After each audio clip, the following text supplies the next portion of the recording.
Figure beside shows a cylinder A of mass m which is resting on two smooth edges. One is fixed and other is that of a block B. At an instant, block B is pulled towards left with a constant speed v. Find the force exerted by the cylinder on the fixed edge after some time when the distance between the two edges will become x equals to r by 2. किसी एक instant पर जो इनके बीच की दूरी है वो x r/√2 पर बताना है हमें. At t equal to 0 the distance between the two edges was 0. तो ये सिचुएशन जो है वो इनिशियल सिचुएशन है, इसको हम बना लेते हैं पहले.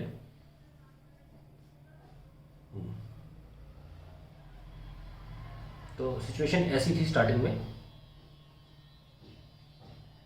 ये ऐसे पड़ा हुआ था. सेंटर जो था वो ऑब्वियसली एग्जैक्टली बिल्कुल इस जगह के ऊपर होगा. स्टार्टिंग में था ये t इक्वल टू 0 का टाइम है और तब हमने इसको मूव करना चालू किए और अब ये सिचुएशन ये वाली आ चुकी है. अब ये देखिए आप कि मान लीजिए इस सिचुएशन में x इक्वल टू r√2 भी नहीं ले रहा, एक इंटरमीडिएट सिचुएशन दिखा रहा हूँ.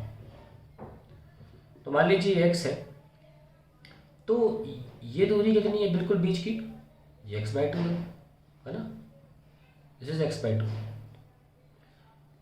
और ये पहले ऊपर था, थोड़ा नीचे भी तो आया है कि नहीं.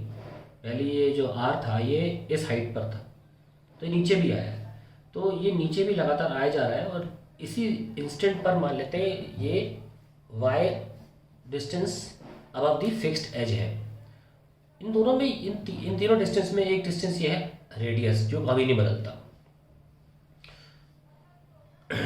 तो ये हमारी भूमिका बना ली हमने. अभी सिचुएशन ये कैसी दिख रही है. अगर मैं इसका एट प्रेजेंट FBD बनाऊँ तो देखिए यहाँ से एक नॉर्मल फोर्स आएगा, नॉर्मल फोर्स सेंटर से निकलेगा, ये मैं इसको N1 बोल देता हूँ. और यहाँ से भी नॉर्मल फोर्स क्या आएगा, ये आएगा, और मैंने N2 बोल दिया, मैंने डिफरेंट रखा है. लेकिन सवाल में ये लिखा हुआ है कि ये ब्लॉक जो है वो कांस्टेंट स्पीड से पुल किया गया है. अगर कांस्टेंट स्पीड से पुल किया गया है इसका मतलब horizontally there can be no acceleration, there is no net force. ठीक है. तो ये भी एक बात है कि जब हमने ये देखा कि ये ब्लॉक x की दूरी पर आ चुका है फिक्स्ड जगह से, x की दूरी पर, उस वक्त सेंटर पहले जीरो सिचुएशन पर, जीरो डिस्टेंस पर था फ्रॉम द फिक्स्ड एज, और इस वक्त x/2 डिस्टेंस पर है. तो हम ये भी कह सकते हैं कि speed of block is v, then speed of center of mass of cylinder is v/2. क्योंकि ये अगर x मूव कर रहा है तो ये x/2 मूव किया है. एक ये बात हो गई. और ये नॉर्मल फोर्सेस भी है, और ये कह सकते हैं कि horizontally there can be no acceleration because we are moving this block at constant speed.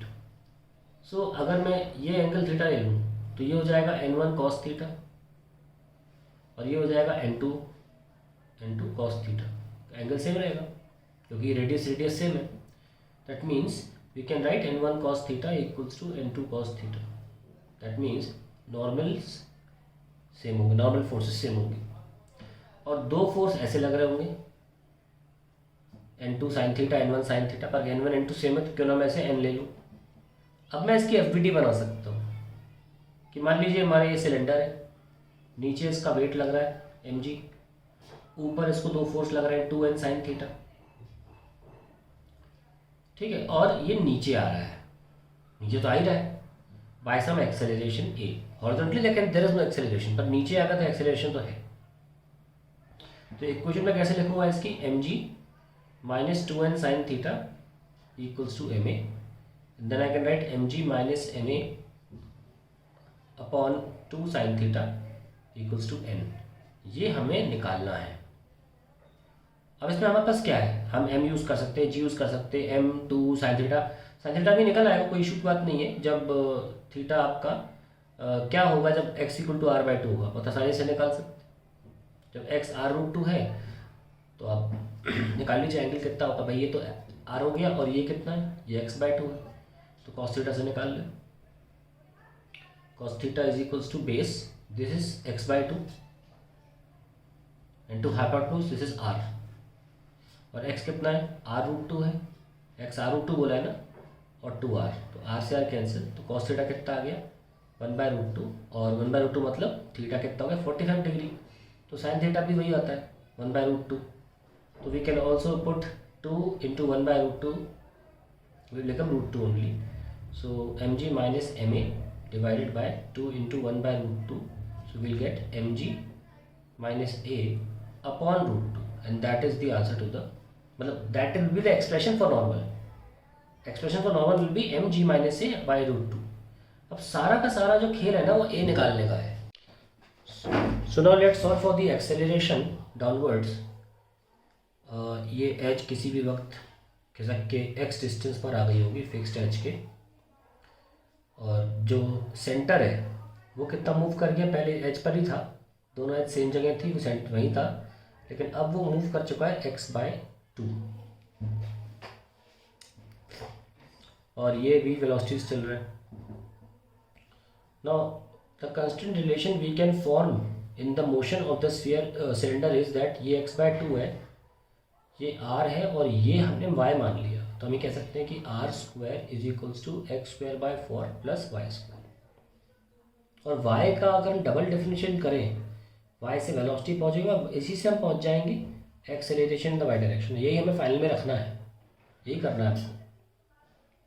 तो y को हम बना लेते हैं subject of the formula r² minus x²/4, अब डिफ्रेंशिएट करते हैं इसको, we get 2y dy/dt is equals to 0 minus 2x dx/dt, ठीक है, सो 2 से 2 कैंसिल हो गया, एंड देन वी हैव एक 4 रह गया, सॉरी नीचे, हाँ, तो हमारा आ जाएगा y, और dy/dt विल बी माइनस का वेलोसिटी, क्योंकि ये कम हो रहा है, ठीक है, माइनस x/4, और ये dx/dt तो वेलोसिटी दे रखा है v, ये माइनस माइनस भी कैंसिल, और ये वर्टिकल वेलोसिटी है y डायरेक्शन में, तो वी वाई हमारा आ गया plus x/4y into v y आ चुका। अब अगला स्टेप है हमारा एक्सेलरेशन y डायरेक्शन में निकालने का, तो निकालते हैं एक्सेलरेशन y डायरेक्शन में। इसमें देखो v कांस्टेंट है, 4 कांस्टेंट है, तो पहले बाहर ले लो, x और y क्या करोगे, y dx/dt minus x dy/dt,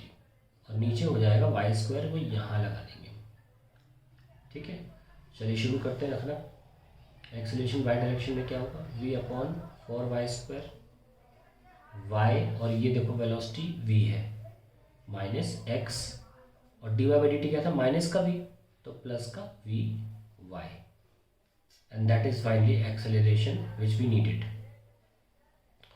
अब इसमें वैल्यू रखनी है, v तो हमें अलाउड है रखना, 4 हमें पता है कि 4 होता है, y² कहाँ पता करना है हमें ये सब एक्सेलरेशन, जब x के बराबर, x की वैल्यू r√2 के बराबर, तो जब y यहाँ से निकाल सकते कितना आ जाएगा, ऐसे में r² माइनस r√2 का स्क्वायर अपॉन 4, तो r²/2 आ रहा है, रूट करना पड़ेगा इसका, तो वील गेट r अपॉन √2, ठीक है, 2r²/4, हाँ, तो ये तो मिल गया, उसका स्क्वायर ही करना था हमें, तो r²/2 लिख दिया यहाँ पे।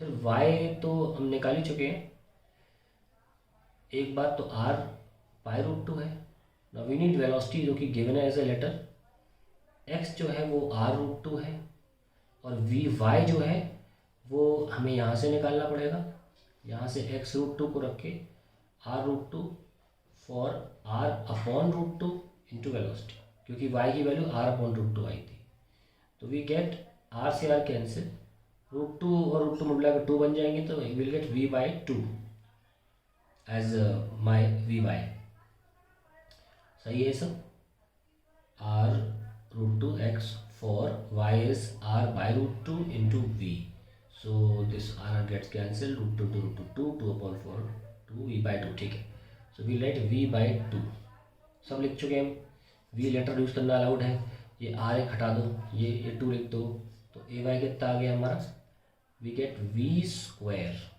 ओके, बाहर ले लिया v², एक 2 बच रहा है, और अंदर क्या बच रहा है, ये v तो बाहर ले लिया, तो 1/√2 प्लस ये भी देखो 1/√2 ही बच रहा है, सो ay आ गया मेरा v²/2 इंटू 2/√2, ठीक है, तो ये आपने इससे काट दिया, फिर इसको ये लगा दिया। एक आर बचना चाहिए, we are missing an r here because v square by r dimensionally थोड़ा गलत हो जाएगा, नहीं तो ये आर बचना चाहिए एक नीचे, वाई स्क्वायर, कोई बात नहीं, हम अभी के लिए आर लगाते हैं। आप देख लीजिएगा, कुछ मिसिंग हो तो बता दीजिए, आप खुद देख लीजिएगा, क्योंकि हम सब जानते हैं एक्सेलरेशन वी स्क्वायर बाय 2 तो नहीं हो सकता ना, कुछ नंबर तो नम वेलोसिटी की स्क्वायर हो जाएगा, it should be v square by 2, some radius should have been left here. अच्छा हाँ, बच तो रहा है, एक ही जो काटा है, एक बच रहा है, क्लियरली दिख रहा है। चलिए ये हो गया हमारा। अब हम कहाँ रखेंगे, जो हमने आपको बताया था कि हमें सीधे n मिल जाएगा m और g minus v square by root 2 r divided by root 2, so we'll get mg by root 2 minus mv square by root 2 into root 2 r, and that is the answer to the question. तो ये थोड़ा सा complex लगेगा आपको solve करने में, 2-3 बार करेंगे तो आपको नॉर्मल लगने लगेगा।